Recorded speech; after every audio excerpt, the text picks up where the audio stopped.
Ladies and gentlemen, good day and welcome to Automotive Axles Limited Q2 FY26 post-results earnings con call hosted by Batliwala and Karani Securities India Private Limited. As a reminder, all participant lines will be in listen-only mode and there will be an opportunity for you to ask questions after the presentation concludes. Should you need assistance during the conference call, please signal an operator by pressing star then zero on your touch-tone phone. Please note that this conference is being recorded. I now hand the conference over to Mr. Sailesh Raja. Thank you and over to you, sir. Thanks, Samad. Good morning and thanks to everyone who have logged in to Automotive Axles 2Q FY26 earnings call. From the management side, we have with us Mr. Nagaraja, President and Whole-Time Director, Automotive Axles, Mr. Ranganathan, yes, CFO, Automotive Axles, and Mr. Kishan Kumar, GM, Meritor India. I would now like to turn the call to Mr. Nagaraja for the opening remarks, followed by the Q&A. Sir, you may begin now. Yeah. Good morning again. This is Nagaraja Gargeshwari here. I once again welcome all of you to this Q2 FY26 investor call. As you all aware of, there were several headwinds with new legislation coming for M&HCV, basically AC cabin introduction last quarter, and then we all know about what is happening with respect to tariff. In spite of that, we have done a pretty good job and we are able to protect our margins. So to start with, I would request Mr. Kishan Kumar to give a quick update on the market, followed by our CFO, Mr. Ranganathan, to talk a little bit more about the results. Over to you, Kishan. Thanks, Nagaraja. Good morning, all. So the last quarter was very interesting. Like Nagaraja said, there were headwinds, but also if we look at the Indian context, the domestic consumption has been really good. And we see the agriculture sector really contributing, rural coming back. And as a result, World Bank and the IFB both have revised the GDP outlook for India, which is very positive. And other things, very significant difference between the past quarters is, even though the overall index of industrial production is low, around 2.8 cumulatively, the sectors like manufacturing actually contributed very well in August and September to the rate of 4.8. And that is expected to continue. So we are expecting the GST revision also to boost the sentiments. So the Q2, as Nagaraja said, even with all the headwinds, the market did a volume, M&HCV market did a volume of around 98,000 vehicles with a reasonably good product mix of trucks, tractor trailers and buses. And going forward also we expect the Q3 and Q4 to be ending very strongly, probably better than last year. That is what we are expecting. And there were some real good highlights for us in Q2. As we discussed in the previous investors call, we had launched the 15-meter bus axle, which went into production last quarter. And then we also migrated one of a very traditional old product, which we were exporting, into a new product called 15i, which was already productionized for other customers. So this last customer also migrated into that. And then we launched two axles, two family of axles, which are traditional axles, but for a very different application. So one is for a 4x2 electric tractor trailer, and the other one is for an 8x4 electric tipper. So our products are now, traditional mechanical products are also now approved for electric vehicle applications. And, other big recognition was we won the Silver Award for Superlative Supplier category for aftermarket performance, where we continuously improved our delivery performance, and right now at 98-90%. We won this from Ashok Leyland. So with that, I quickly conclude on the market outlook and past quarter updates. Thank you. Yeah. Very good morning to all of you. It's my immense pleasure to wish you all happy Diwali, though it's late, and the New Year wishes to all those who have started the New Year on the Diwali day. 2026 is off to a very good start. As we discussed in the previous investor call, we had launched the 15-meter bus axle, which went into production last quarter. And then we also migrated one of our very traditional old product, which we were exporting, into a new product called 15i, which was already productionized for other customers. So this last customer also migrated into that. And With this, just wanted to quick highlights of the financial performance. This quarter, we have done about 470 crores. As compared to last quarter, we are slightly down by 6%, and as per the half year is concerned, we did about 969 crores. We'll be totally we're down by about 3%. The product revenue down by 4%. And overall EBITDA for this quarter, we achieved about 12.4%, and as compared to last quarter, 11.7%, and as compared to last year, it was around 11.4%. So overall, this quarter overall the performance for the margin is concerned is much better compared to the previous quarter. This quarter happened we have some couple of one-timers, which is unusual. All of you know that we have started selling to the customer directly from April 1st. So this quarter, we had some upside on the revenue because the exports revenue we recognized, which has got some mixed benefit this quarter. Plus, we also have foreign exchange benefits, and that's also a reason for the better margins.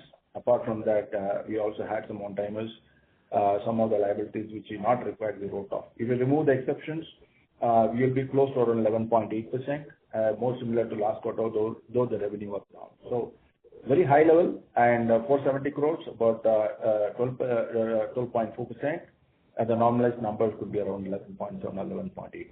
So with this introduction, I'll probably move on to the question and answer. Thank you very much. We will now begin the question and answer session.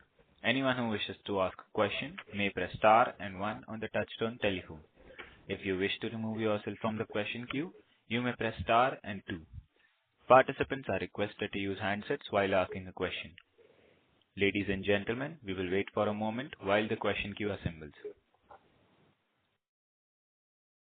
The first question is from the line of Radha from B&K Securities. Please go ahead. Hello, sir. Thank you for the opportunity.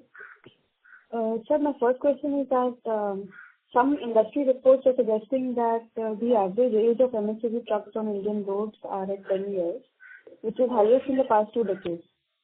And there is also a mandatory scrapping of government vehicles older than 15 years, which is expected to boost the replacement demand of the industry. However, the average tonnage is near all-time high for the industry at 28 to 30 tons versus 20 tons in the last upcycle.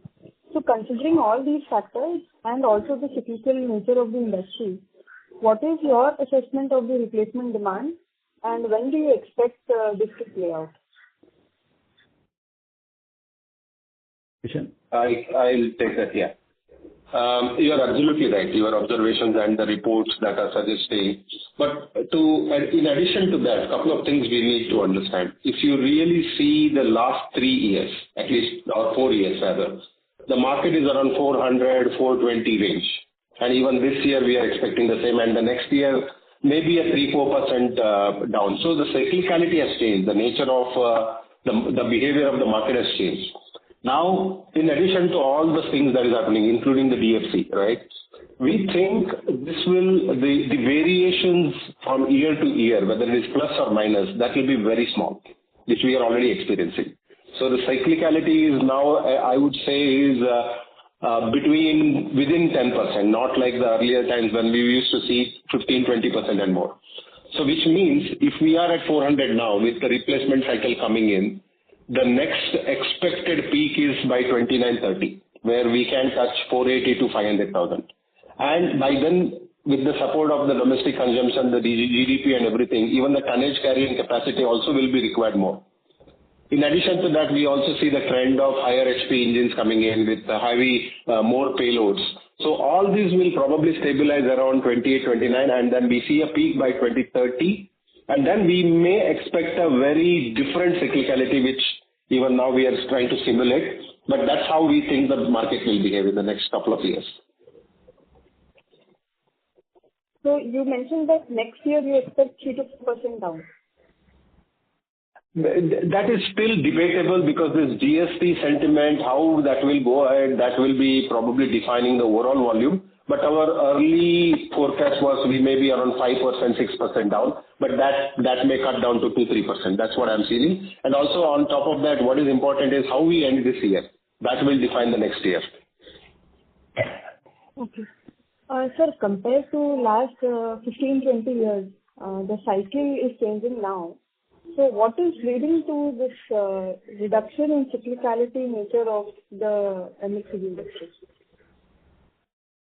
There are a couple of things. I think the first thing that we need to recognize is the COVID years were actually a reset. A lot of things changed from that year onwards. So we did have a bounce back immediately after that in 23.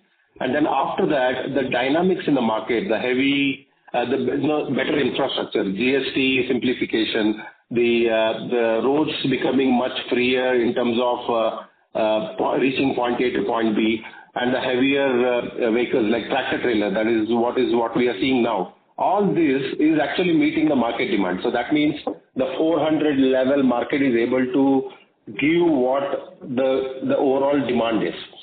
So when that happens, when we have continuously 2-3 years of stable volume, the cyclicality naturally reduces from 7 to 6 to 8 years to maybe 3 to 4 years, and even the variation will reduce.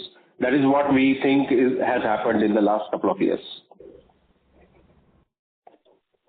Okay, sir. Thank you. That was very helpful. I'll come back in the queue. Thank you. Thank you. The next question is from the line of Amit Hiranandani from Phillip Capital.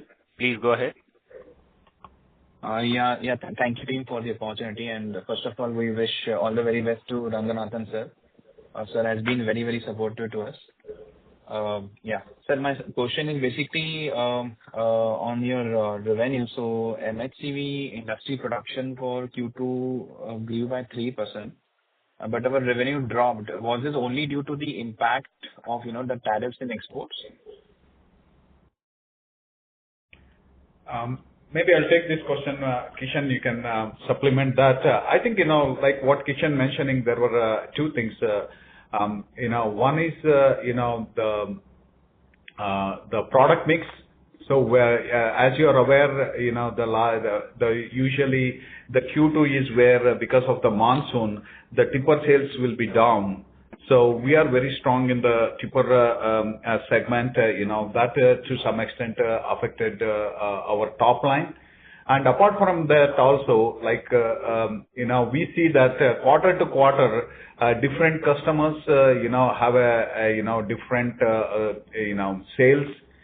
So because we are kind of, concentrated in a few of the customers, to some extent, the product mix and their overall sales also kind of affected us. You are aware that, the Europe is very stable, but North America, especially the M&HCV market is, down. So it also had some impact on our top line. Like I said, in spite of all these challenges, which we think, like Kishan mentioned, because of the GST 2.0 and, a robust domestic consumption, we expect, that we should be able to make up for some of those lost revenues in the upcoming 2 quarters. Kishan, do you want to add something? No, I think you summarized that. It's primarily we think the product mix had some impact last quarter, and some of that we have offset with the bus launch, which otherwise would have been even deeper. Like Nagaraja said, next 2 quarters should be really positive in that sense. Sir, how much is the exports as a percentage of revenue? An approximate number? Ranga, you would like to answer that? Ramit, thank you very much for your kind words. So the point is that, your specific question, which still the same level what we have been doing it in the past, it will be slightly lower than the double digit. At this moment, we are just working on the same level. So. Okay, understood, sir. And is it possible, for you to give some color on different segments of the CV industry, like the MHCV, small commercial vehicle and buses? Like, how do you see the demand from October onwards? Kishan? So we don't follow so much on the LPG side. We are, as you know, playing only, 7.5 ton and above. What I can tell you at a very high level is, and which is also true probably for the last 2 quarters, even though the market has stayed at 400, 420 level, the contribution from truck versus bus, that ratio has changed. So we have definitely seen more buses. And within the trucks, what we have seen is the heavy duty segment growing, where the higher payload, even including the 4x2 tractor that I mentioned earlier. So that contribution is also increasing. And I think this is going to stay, or at least next couple of quarters this is going to stay. And this is when we think the efficiency will start kicking in, when the fleets and the truck owners will start talking about efficiency, which is where the next cycle of new products and the market opportunity for the market to move up. That is when we expect it to happen in next 3 to 4 years. Right, this is helpful, sir. And sir, lastly, are you seeing any kind of commodity pressure for the coming quarters? No, at this point of time, we don't envisage anything. But again, it is anybody's guess with so many. If there is a spurt in the demand, we believe that there is enough capacity as far as our major commodities like forging and castings are concerned, and steel is concerned. We don't envisage anything, but it could be anybody's guess. What happens, we don't know, but we don't foresee any major changes to the commodity. No, just to say, we're looking at a commodity price changes, you're talking about it? Yeah. Amit? Yeah. Yes, sir. No, as we already mentioned, any commodity changes is always back to back. So I don't see any issues as far as the financial perspective. Understood. The last question from my side is broadly, like a few quarters ago, we were like guiding to, reach to the margin levels. So are we on track on this journey, sir? Say it again. Like few quarters ago, we were guiding for the EBITDA margin to reach at the mid-teens level, 13+%. So are we on track on this journey, sir? My answer to you is yes. You see you have full-fledged of analyst with you, so you can just put the volume change and look at the numbers. Definitely, we are on the track, absolutely. And if you really put the year-on-year performance in operating performance level, yeah, definitely. Barring the mix is one issue which we had to, as part of business, we had to bear. Other than that, we are on the track. Great, sir. All the very best. Thank you so much. Thank you. Thank you. The next question is from the line of Shubham Batra from Ambit AMC. Please go ahead. Hi, sir. Thanks for taking my question. I have 2 questions. Firstly, we saw a structure change happen during Q1, and post Q1, if I look at your numbers, we have seen a gross margin expansion coming in as guided for. However, we are also paying royalty. Eventually, the EBITDA margin flow in is still in line with what we were doing before the structure change came in. So, when do we start seeing the benefit of this coming in on our EBITDA margin and profitability? Sorry, sir. Sorry to intervene. Your voice is not clear. We're not able to. It's not quite audible. So, is it better now? Yeah. Yeah, much better. Yeah. Sir, I repeat. So, we did a structure change in Q1 FY26, post which our gross margins have expanded subsequently over the last 2 quarters. We have seen around 300 bits of expansion, 300, 400 bits. However, the EBITDA margin flowing is still in line with what we were doing before the structure change came in. So, when do we expect the EBITDA margins to expand in line with how our gross margins have expanded after paying the royalty that we pay?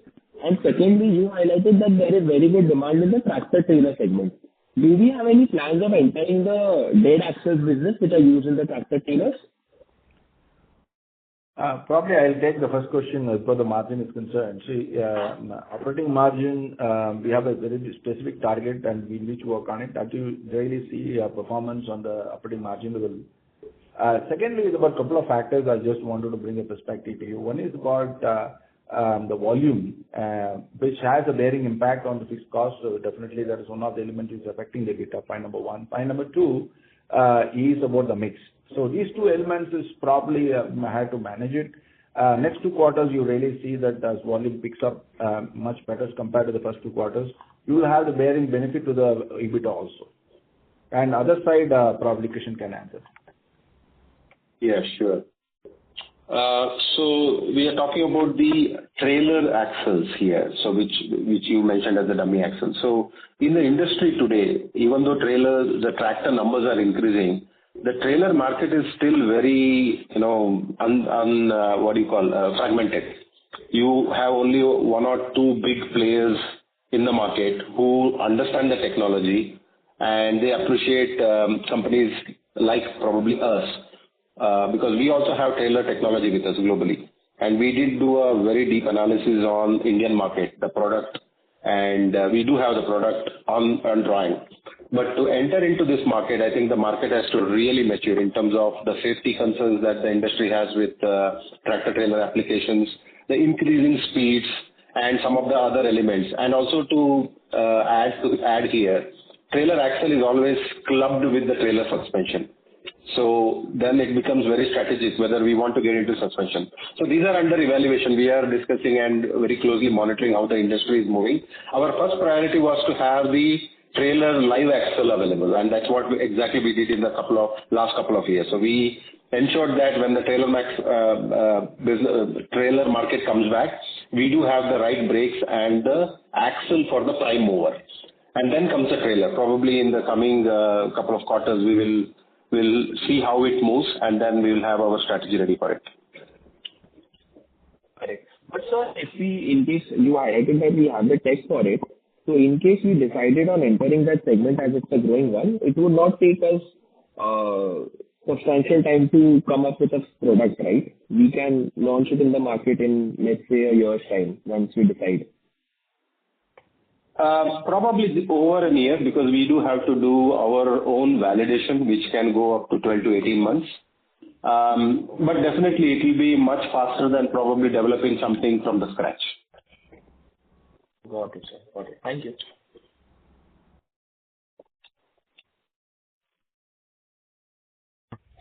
Thank you. The next question is from the line of Abhishek Jain from Alpha Accurate Advisors Private Limited. Please go ahead. Thanks for the opportunity and congrats for recent set of number in a tough time. Sir, how has the recent GST reduction impacted the sentiment among large and small fleet operators? And what is the current level of fleet utilization in the industry?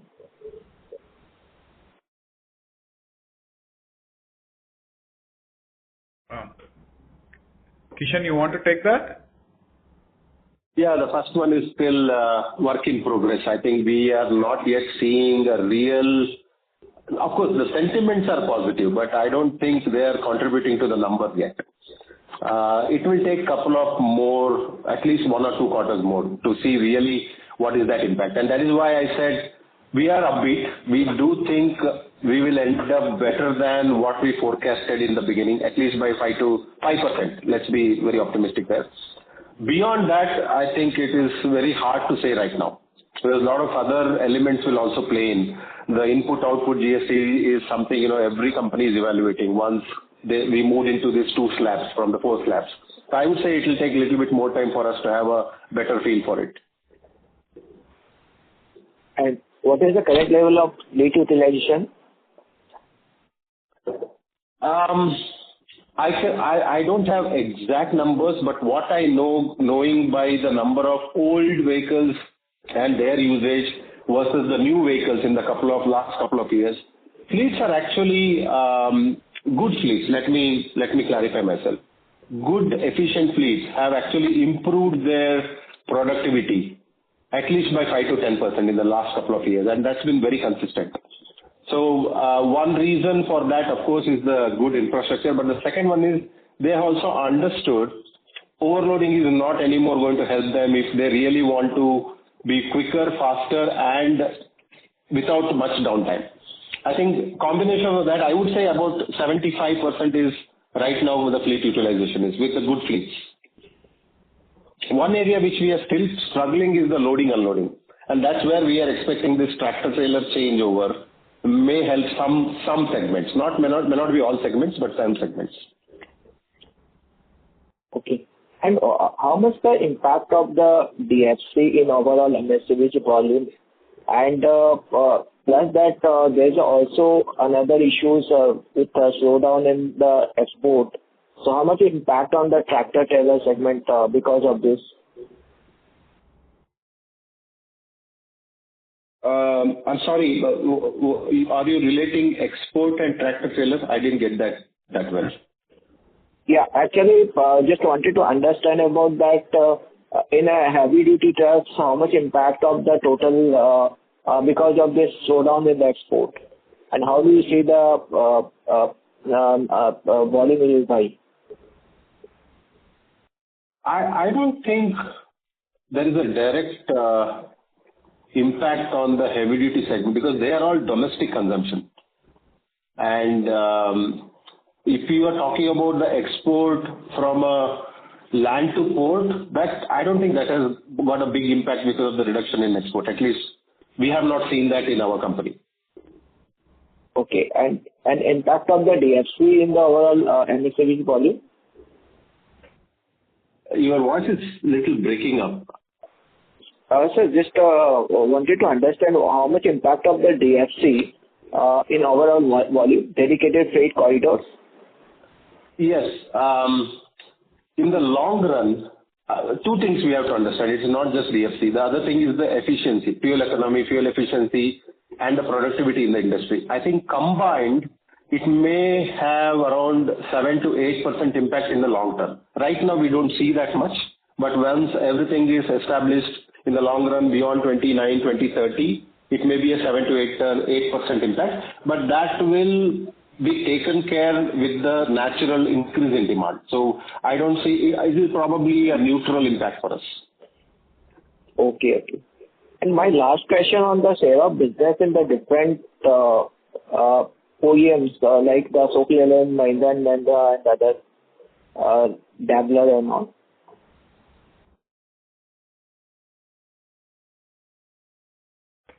Sorry? Your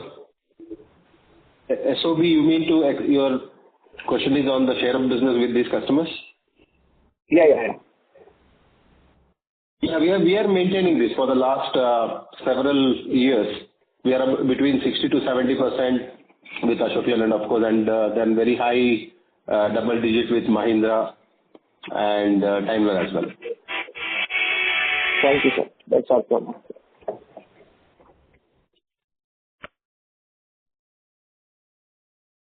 Thank you. The next question is from the line of Amol Rao from One Up Financial Consultants. Please go ahead.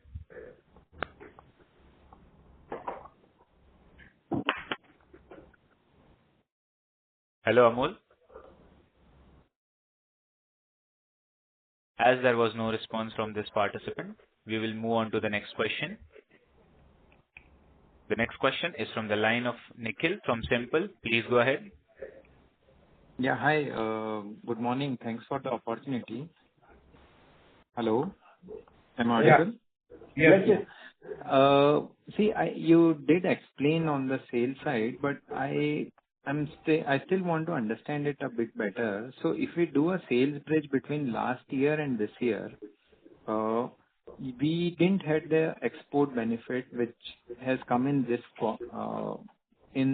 quarter because of the change in the agreement. And overall, if we look at the MHCV production, is in a positive territory. So, but still our sales are flat. So, which means if I adjust for the export, our domestic sales would have seen a degrowth.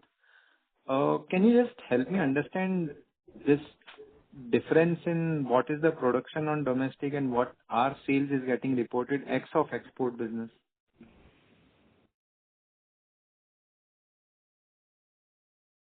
No, I'll give my perspective. Probably Krishnan or Nagaraj can add to it. So, I'm not sure, the overall MHCV, barring buses, probably still not growing much is my data, what I have it with me.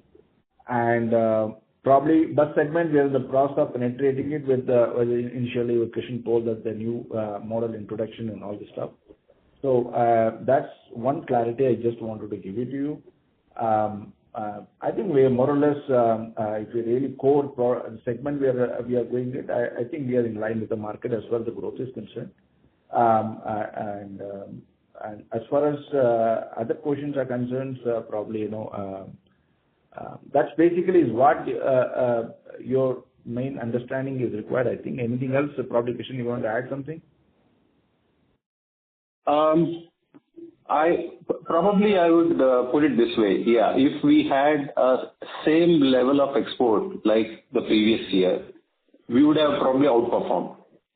And on the contrary, if I compare our readiness for the bus and tractor trailer last year compared to now, that would have been a negative. So net to net, it probably you are saying it is flat because we have nullified the export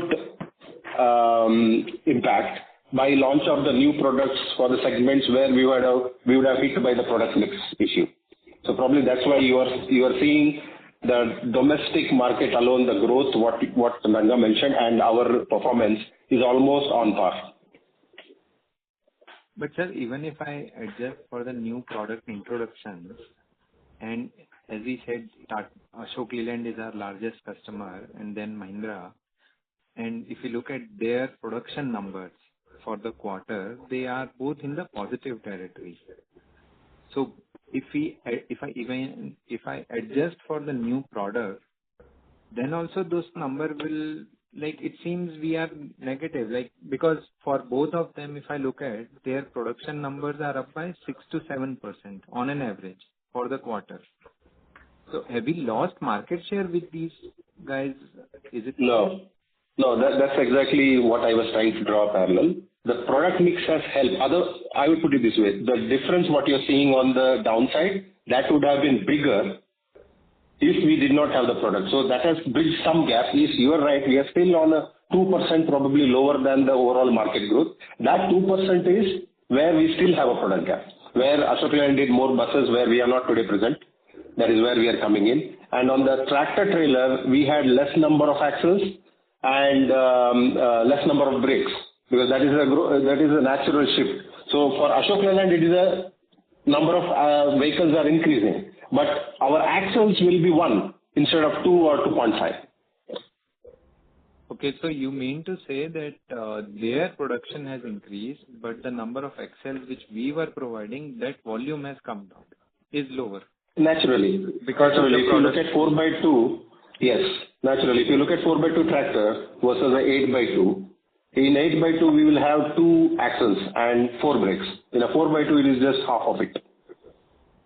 Okay, so So when you say product mix, you mean to say there would be lesser, like smaller tractor trailers which have been sold where our volume or quantum of volume with Ashok Leyland is lesser versus where our quantum is larger. Yes. Would that be the right understanding? That's right. But also we do have 1 or 2 products in the pipeline that should help us in the future to reduce that impact to us. Okay, fine, sure. Thanks. I'll come back in the queue.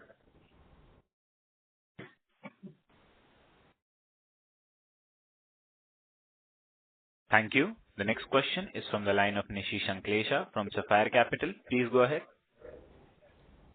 Yes. Hello. Hello. Am I audible? Yes. So I just wanted a clarification on a previous participant's question. You mentioned that you'd guided that volume would be down by 5 to 6% in FY27, but now you are saying that it will be down by 3% only. Is that correct? That depends on where we end up. So I will probably not make that as an official statement. We are still seeing the next 2 quarters. If we end up on a higher side, maybe that difference will still be there. It all depends on that. Right now, we think it is about 5 to 7%. Okay. Okay. And can you, like, quantify the volume number for Q2 for 26? So if you take 5 to 7% on a 400,000, it's roughly around 370, 380. Okay. Okay, understood. So that's what 400 is what I'm taking as a base, but that may change. That's exactly what we have to see in the next 2 quarters. Okay, so 400 of revenue is what you're taking as a base.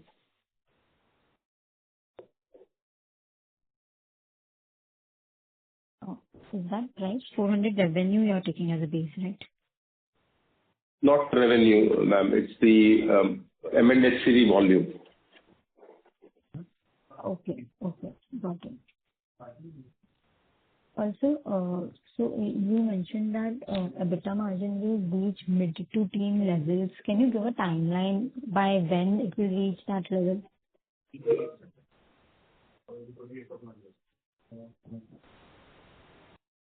Hello?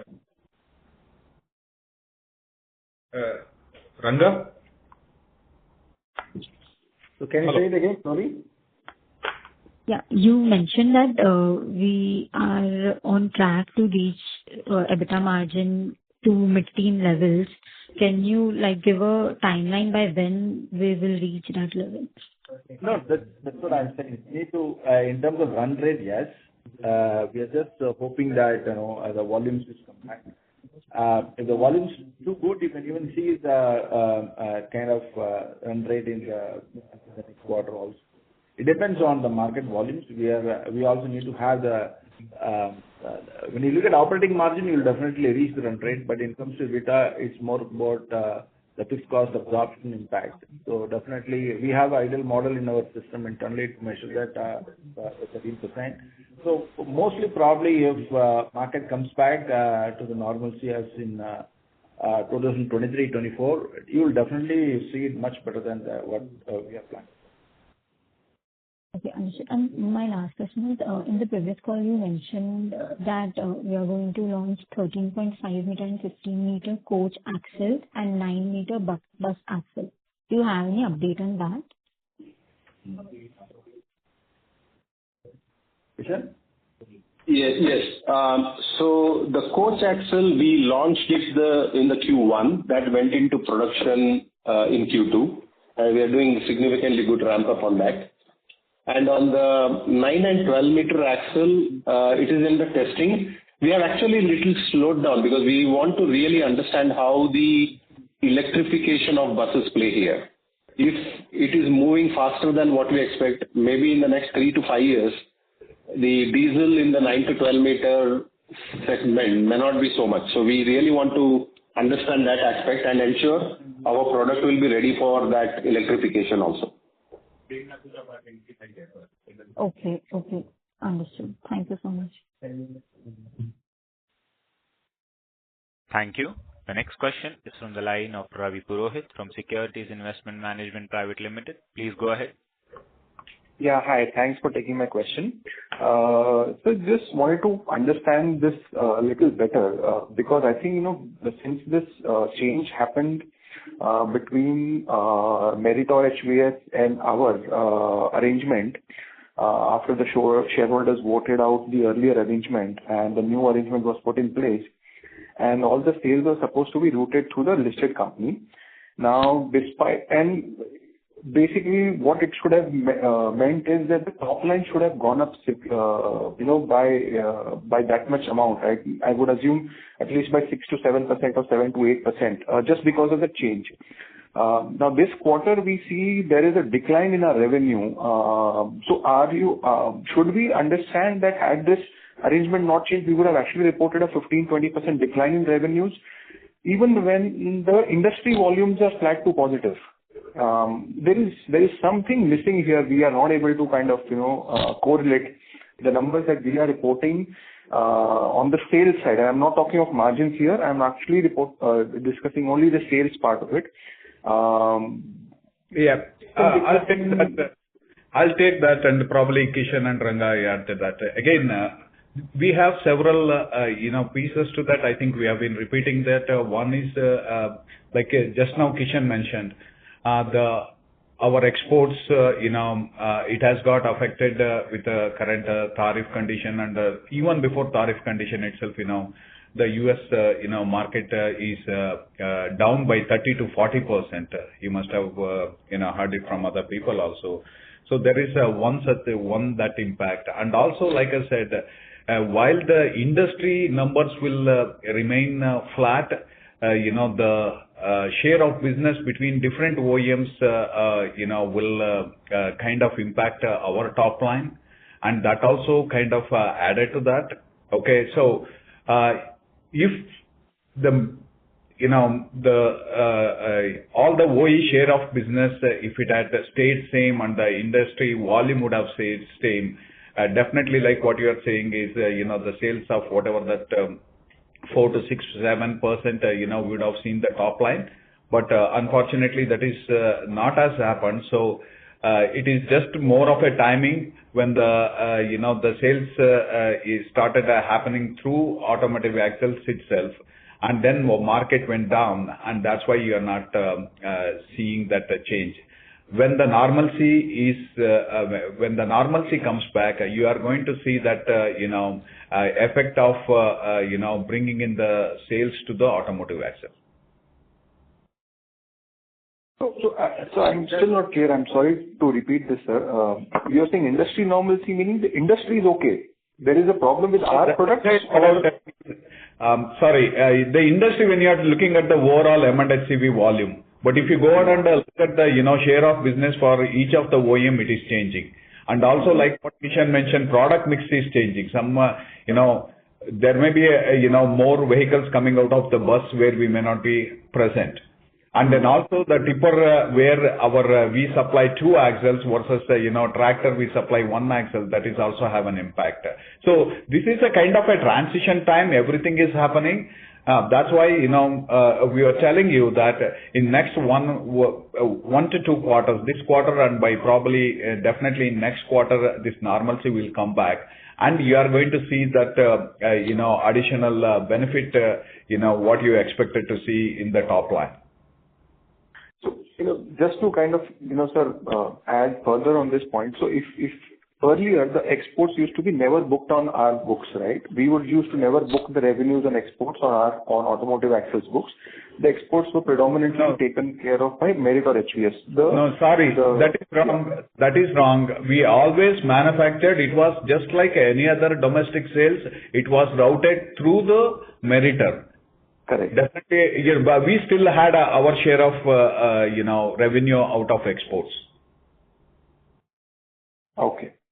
So basically, had this transition not happened of routing through our company, this quarter we would have reported 15% decline. In the earlier format of automotive axles reporting, we would have probably reported 15-20% decline in sales. Is that what we should understand? Sorry to intervene. How did you say 15% decline? Because we reported 6% decline this quarter, and this is despite us booking the revenue. So basically, the top line is higher, right? So earlier, let's say if there was 10% sitting on Merit or HVS's book, and we sold something. Sorry to intervene once again. That's what I'm telling you. You're putting so much assumption to it. The 10% that we have been explained the previous calls also. Merit HVS revenue has got their own aftermarket revenue, which is still be part of the business. So what we migrated the entire OEM, what we are selling to customers, it's migrated to automotive axle. If you grossly look at the revenue and compare it, you may see something else. Okay, so whatever we are selling, one thing I will assure you that under the new model, all the sales to the OEMs and everything, it's doing directly from automotive axle. It's not routed to the MHCV. Second is about the revenue per se compared to the last quarter. The last quarter is also the same transition has happened. And compared to last year, I agree with you, because last year we recorded the revenue at the transfer pricing level, and this year is full-fledged end customer revenue, gross revenue level if we compare it. Yes, it could be like, slightly higher than this. because the base is quite different. But compared to last quarter to this quarter, it may not make a difference. Because last quarter also you would have done it TP if you not migrated to the new model. So the percentage will quarter to quarter remain constant. Compared to last year, yes, that could be the percentage drop could be slightly higher than this, maybe another 3-4%. And that's basically because of the TP and the customer price differences. So, and again, I'm assuring you that, we have just migrated to the new model. We 100% sales are happening through Automotive Axle. Yeah. So, because, sir, the thing is, Bharat has gone ahead and acquired, let's say, another axle company, right? American Axle. Now, we just kind of worry whether this transition is kind of negatively impacting Automotive Axle's shareholders' interest or whether it is not. And because the numbers don't see kind of, any increase at the top line level, which logically it should have. I mean, assuming everything ceteris paribus, 100 should have become 108 or 107 or whatever, right? But here it's actually 94, 95 instead of, 107. So, and it's just not, yeah. American Axle is already there in the system before or after Endo acquisition by the BFL. So it's not about that because of that. Governance is a fundamental element of Automotive Axle. We continue to maintain the governance at a very high level. And we strictly go with the governance principle, absolutely at board level, at the operating level. So that assurance definitely will give you that. Market dynamism and the share of business is basically the market driven. And definitely, I don't know about the performance on the other side to comment on it. But Automotive Axle perspective, and we are maintaining it to whatever the share of business, what we are, the products or segment, what we supply. We are absolutely, on the trends of the customers. And definitely there will always be a scope for improvement. I'm not saying no. I take the spirit of what you're asking for it.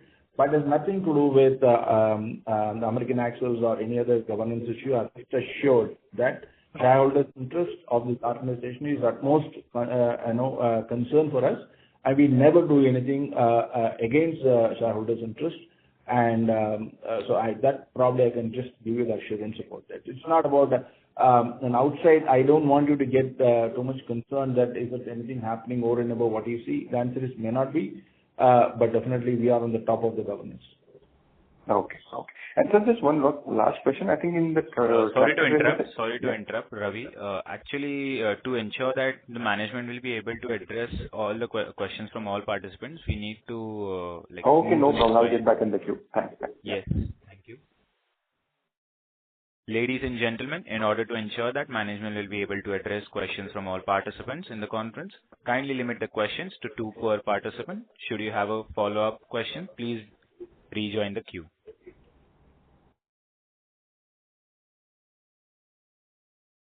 The next question is from the line of Viraj from Simple. Please go ahead. Yeah, hi.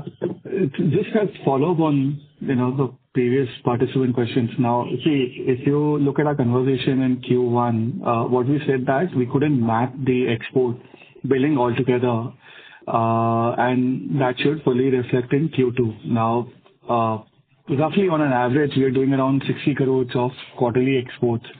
And then run rate we have also sustained in Q2. So, if you look at that and then, the launch and some contribution from the bus segment, one would think that the overall growth or the performance in this quarter would be materially higher. Now, I get that there's a product mix element, say with Ashok Leyland and the axle part. But even there, or even if you look at the tipper sales, right, for the industry, you're still talking about a mid-single digit kind of a volume performance for the tipper, about 25 tons. Same for tractor trailers, be it Ashok Leyland and others. So in that perspective, if you adjust for the product mix, the performance doesn't add up, in any sense. So, yeah, let me take that. Again, I think, first of all, I want you to assure that we have not lost any share of business with any of our current OEs. Okay? Neither we have lost any export business, opportunity. So this is purely reflecting the market. Okay, so it is a bit difficult to explain every aspect of it. Like I said, the major contribution for it, one is some of the sales of our OEMs and some impact from the export sales, and then the product mix. That doesn't mean that we have lost any share of business with our customers. No, Just so what I'm Nagaraj asking is- no, just to add to what Nagaraj says, to answer some points is about overall on highway, Q1 to Q2 is slightly lower. Q2 is slightly lower than Q1, and the exports, is better than the Q1. So that mix is really what it's happened in the Q2. So what is contribution of tractor trailers in our overall mix indicatively? And second is, what is the contribution from exports now? So does it reflect the full quarter numbers of Q1 and Q2, or it still doesn't reflect the full quarterly numbers?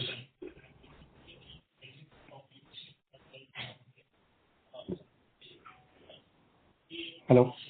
Hello? Yeah, am I audible? Yeah. Hello? Yes, Am you I are audible. audible? Yes, you are audible, Viraj. Should I repeat my question? Hello? Hello, Kishan, will you take it? See, for us, it's like, if I'm right, you are looking at, what is the tractor trailer share of business, right? For all the customers whom we are serving this particular product, we have 100% SOB on that. But our product is also used for not only for a tractor trailer, it is also used for a certain 10x2 application also. Okay, so right now, while it is difficult for us to put the percentage of what exactly of the total, I would say that it is one of the major contributor, anywhere between 20 to 30% of overall sales. So, okay, that is one. But even if you look at the export piece, right, you're doing somewhere around 60 to 70 crores of quarterly sales, and that run rate we are sustaining in Q1 and Q2 both. In Q1, we didn't report that numbers, both in terms of the sales and operating expenses. That was a communication which was given to us, and we were expecting the whole Q1 numbers to reflect in Q2 and the Q2 to normalize. But, we're not seeing that also. Yeah. Again, I think we are kind of going round. Like what we're telling, first of all, I want to again reassure you, we have not lost any share of business. What Ranga mentioned during the last investor call was, it is basically, it does not reflect to us, until, it will go ahead and reach the customer, then only we can realize that. But having said that, the previous quarter also, the sales were there because MHVSL did not manufacture anything. So we always sell it to MHVSL, MHVSL sell it to TEL. So that revenue recognition is always going to be there. Only thing for the first quarter, it was different because, that change had happened. Having said that, again, it is just too many pieces have moved around, in the Q2. That's why we are seeing it. Otherwise, we wouldn't have been able to maintain our, margins. When you look at the margins, if we are not making the right top line and the right product mix, it will be very difficult for us to achieve that. So, again, we can keep on asking the same question. Our answer is there is nothing to worry about it. All the sales are happening through the automotive axles. And, American BFL taking over American Axle has no impact to us because we are two different independent companies. And we always continue. We have been acting always as an independent company. We continue to be independent. And for automotive axles, it is always focused on the investors' value creation. So we will continue to focus on how we can generate or we take care of all our investors. Just to add to what Nagaraj said is what I mentioned that mix is always is a kind of thing. The point is the second quarter we had better mix from exports, which is also reflected in the margin. Of course, there's a Q1 to Q2, there's a decline in the on-highway volume. So there are two So I'm not at all looking at quarter to quarter. I'm really comparing year on year. And I understand that. I'll add more point. Yeah. I'll add more point to it. Year on year, also the commodity, there are about around 3%, roughly. I'm just telling out of the hat. How accurate I need to check. But around 3 to 4% is the commodity. Also the reduction has been accommodated. So year-on-year comparison is one is about the transfer pricing. We are built at around, we build our MHSL with the transfer pricing. This year we're building with the customer price. Second is the commodity, what has been accommodated in the business. That is also brought down the sales and the value terms. And so these are the two factors we need to keep in mind. And my memory goes well. I'm not sure. I need to check. What around 3.5% impact will come in the revenue because of the commodity. Okay. I think now we are coming to the probably end of the session. Before we close the session, I just want to share it with you. As you are aware, Ranga has decided to take early superannuation. 21st November will be his last day. He has been with the Automotive Axle for 11 years. His contribution, is incredible. He's a great leader. And then, we would like to wish on behalf of Automotive Axle's management and, board, all the very best for, Ranga for his future endeavor. Thank you. Thank you, Nagaraj.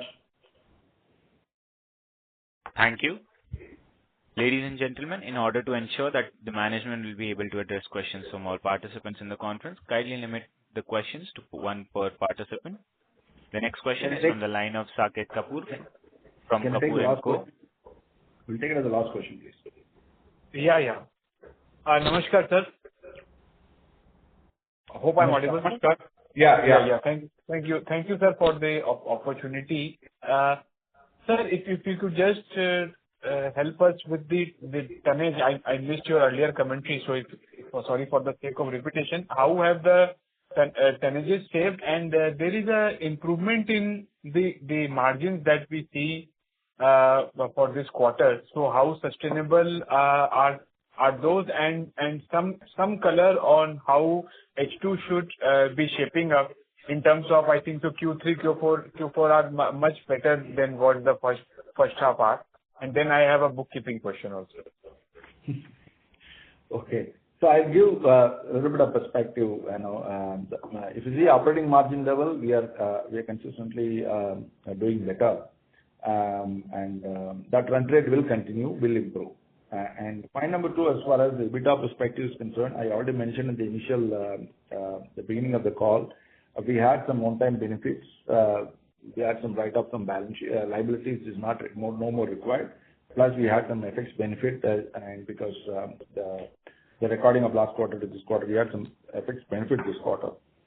And also the mix perspective, the exports are much better than the Q1.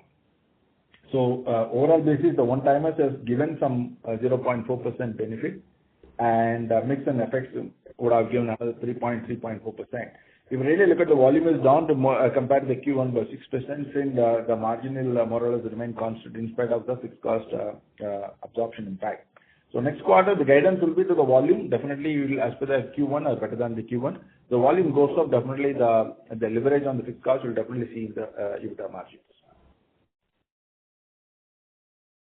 So we will see an improvement in the EBITDA margin. This is what you are alluding to. That's what in H2 we are looking at quite positively as compared to the H1, and definitely the EBITDA margin will improve as fixed cost leverage benefit will definitely yield into it. Okay, sir. And sir, when we look at our current asset under investment, that has gone up significantly. Sorry to interrupt you. Saket. Due to time constraint, we need to close this conference. So for follow-up, sir, any medium where I can interact, Mr. Ranga or How can I get my questions Drop a mail, answered? sir. Otherwise, you can drop a mail and definitely we'll answer you, sir. Surely. Due to time constraint, this was the last question for today's conference. I now hand the conference over to Sailesh Raja for closing comments. Thank you, and over to you.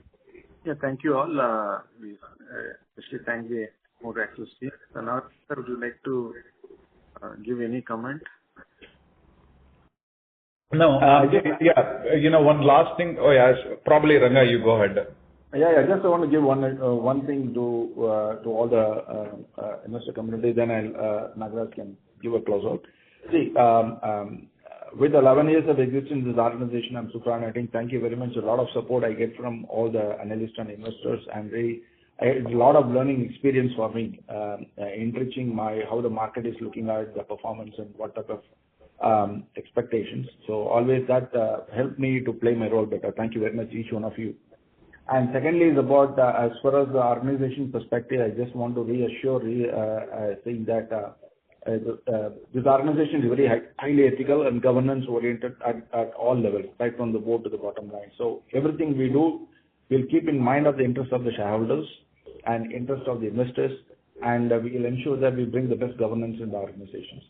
And some of the questions, sometimes, your larger information with you when you compare the market, probably one of the things we have today take away and see that how do we need to address these questions much better in the future. We'll take it as a homework. But nevertheless, we are continuing to do our best to satisfy the customer to make right deliveries.